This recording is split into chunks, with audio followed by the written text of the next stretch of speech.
It's Cabin Dad here. I'm going to give you an outside tour of one of the cabins on the property.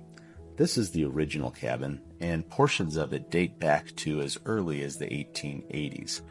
This property was originally a mining claim, and it was likely struck around that time period during the original Colorado Gold Rush.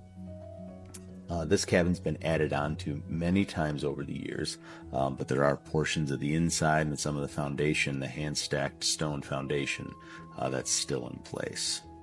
As we round the corner, you can see an addition that I've been working on, and that's going to be a lean-to for my emergency generator. I had an accident with the miter saw while I was building it, so it's on hold. I think the old-timers picked the best spot on the property to place this cabin. It's right on the creek, and they used that for all of their original water, and it really was where they drained their waste too. Let's take a walk up to the cabin and take a look at part of the foundation and some of the features that they used to survive back in the day. Underneath the deck, you can see the old entrance to the root cellar and crawl space. The root cellar, of course, is where they used to store all the things they wanted to preserve and keep cool. It's crumbling pretty poorly, and there's not much left of it. It's over the years, it's kind of collapsed in. To encourage settlement of the West, the federal government would allow you to turn your mining claim into owned land after you worked it for a period of about 7 years, and that's how this became private property. As we round the corner, you can see that's an original coal forge. I found all kinds of metalworking equipment all over this property. There's also another entrance to the crawl space.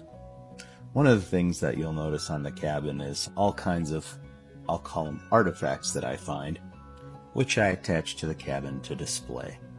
I'd like to share with you a couple of the favorite things that I've found.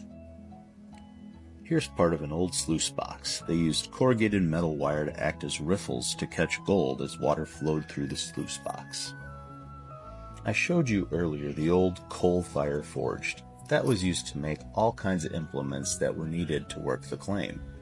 Here's a hand-forged pitchfork, and you can see where they worked the metal into tines to create this implement. In addition to the pitchfork, I find all kinds of hard rock working equipment.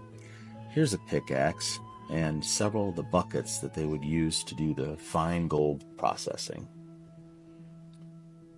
And that's the outside of the cabin. Thanks for watching. In the future, I'll post some videos of what the inside looks like. Cabin Dad.